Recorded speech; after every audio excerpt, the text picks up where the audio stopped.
Welcome to The Race on Scripps News. I'm Chance Seals in Washington.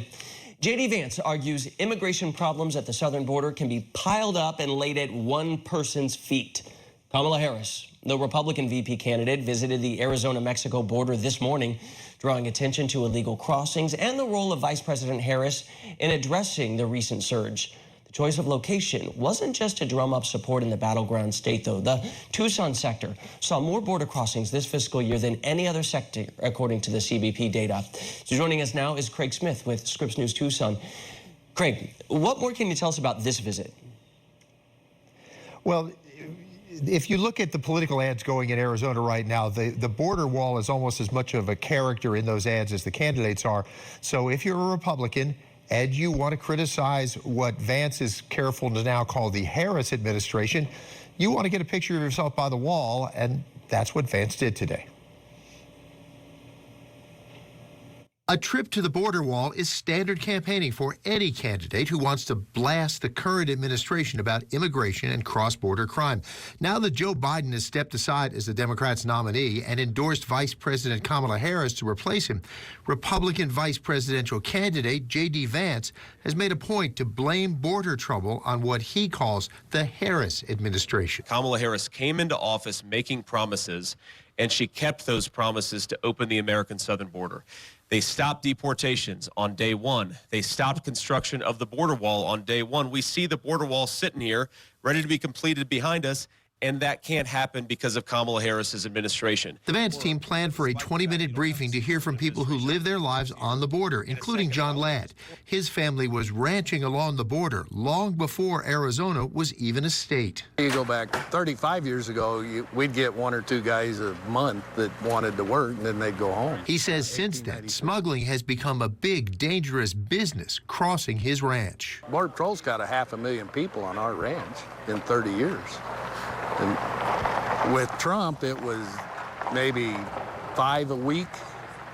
And with Biden, it's every day, 24 hours a day, but they're smaller groups, 1 or 2. None of them are seeking asylum. They're not family units. They're military-age male. He's seen smugglers saw through the wall, let people through, then return the piece and hope Border Patrol won't find it. Ladd says his top priority would be to reinstate policy that holds asylum seekers in Mexico while courts consider their claims. And number 2 would be to complete the border wall. Now, it's important to note that Arizona is not of one mind politically or when it comes to immigration. Now, Cochise County, where Vance went today, is rather hardline Republican. Just a little bit to the west, you've got Santa Cruz and Pima counties. They skew Democrat. And the immigration issues that appear in each of those counties can be slightly different. In Pima County, for instance, asylum seekers are driving those numbers up. In Cochise County, it's a different type of illegal border crosser.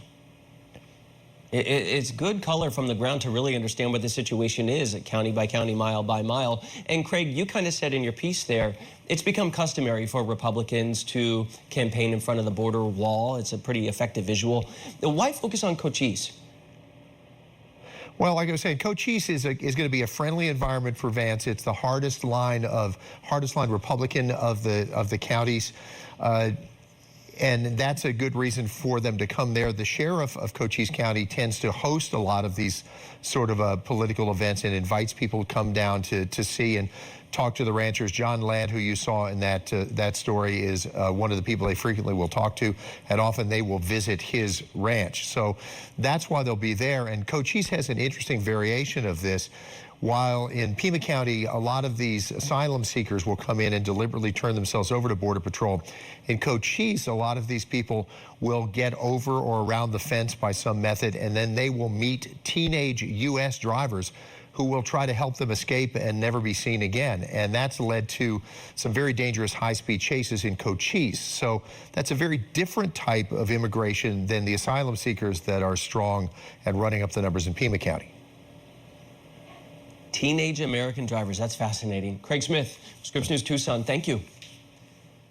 The fallout now continues from Donald Trump's widely discussed and pretty widely panned appearance at the Convention for Black Journalists in America. In the Q&A yesterday, he questioned Kamala Harris's racial identity, then later doubled down on those comments at his rally in Pennsylvania. A growing number of Republicans, including pretty publicly, say they just do not like this. They're pushing Trump to redirect his focus, efforts, attacks on Harris's record, real policy that voters really care about. So what would that look like? Joining us tonight is Democratic strategist Laura Fink and Republican strategist TJ McCormack. TJ, let me start with you because you're on the right. It seems like most Republicans want Trump to challenge Harris on the issues, yet he's talking about, is she black, is she Asian? Will he listen to anyone? Oh, God, I hope so. Oh, my Lord. I count me amongst those Republicans who wish that he would just stick to the issues. My goodness gracious. You know, first of all, thanks for having me, by the way. This really is something that is just undeniable.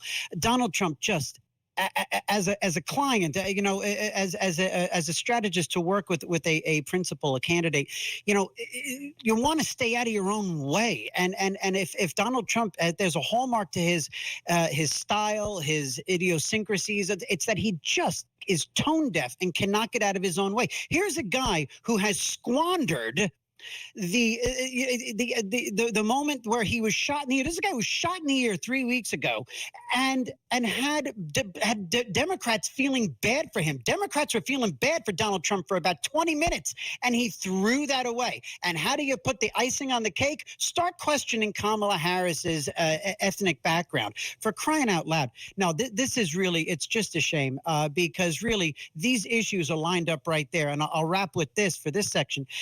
There was a bit of a bump there when Biden got out. But you know what?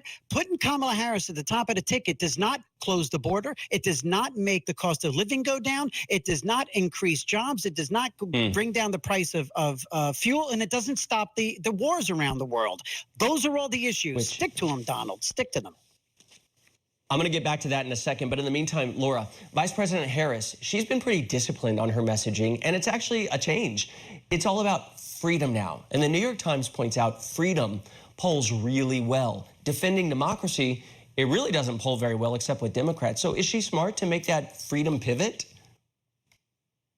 Well, it's always been about freedom. She's just found the word that encapsulates the issues that Americans are most concerned with, whether you're talking about reproductive freedom, which we saw with the repeal of Dobbs, the health care of women across America under attack, with Donald Trump trying to repeal the ACA. When you're talking about economic freedom or the issues around the kitchen table, that's the freedom to have a good job, to be able to make it in America. So I think freedom encompasses a lot of those things, and including the right to have your human rights respected in America, which covers a lot of folks that are worried about that under a Donald Trump administration. Okay. TJ, as promised, let's get back to the issues. Harris is riding high, but conservatives point out she has vulnerabilities from past positions. Some of those have changed in the last 4 years, but today in the Free Press, it's an independent outlet, Abigail Schreier made a list. Let me just go through it. At one time at least. Supporting gender surgeries for kids, raising bail for BLM rioters, ban fracking, mandatory gun buybacks for AR-style weapons, and then just the border alone to dismantle and reimagine ICE, decriminalize illegal entry, free health care for migrants who enter, citizenship for people who enter illegally. What would you do with that as a strategist? I would paint those in the largest letters possible. I would hire an old-fashioned speaker car with big bullhorns on top and drive around all 48 contiguous states and repeat everything you just said over and over again until November 5th.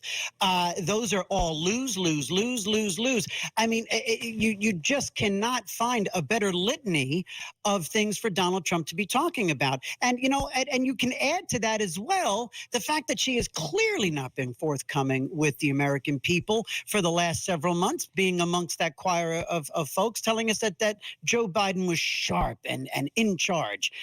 So, you know, really, again, you just painted the very picture that needs to be painted by Donald Trump. And I just don't know if he's capable of sticking to that message. And, you know, Vance is the VP guy. He's going to be, you know, debating, you know, to be named later. I was quoting Abigail Schreier in the Free Press. Laura, before we move on, anything you want to say about that? Because I'd imagine in your position you would.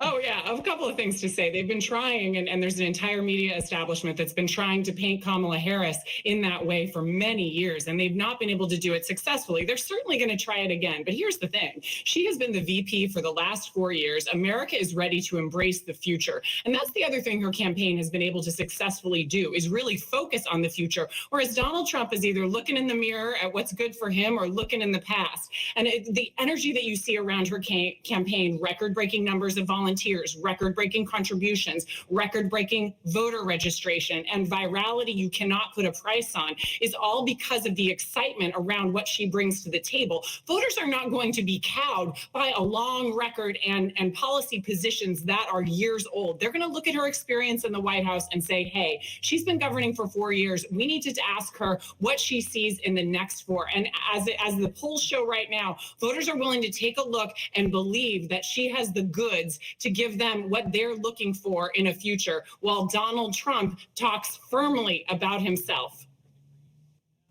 It is going to be interesting to see how much they say she was governing and how much they're going to say, you know, that wasn't really her purview with things like the border. That's going to be a tightrope to walk. But in the meantime, let's talk Vice President. Really quick, both of you, 20 seconds or less, please. Who you think is going to be the VP pick? Let's start with you, TJ, and end with you, Laura. I think it's going to be. I think the wild card. I think it could be Josh Shapiro. They need Pennsylvania. They need Pennsylvania bad. And Shapiro is a good clearly, guess. I would say Mark Kelly. I would say Senator and astronaut Mark Kelly. Senator. Okay, all right. Democratic strategist Laura Fink, Republican strategist TJ McCormack. Thank you both. Good to chat. And you can get the latest updates on all the day's top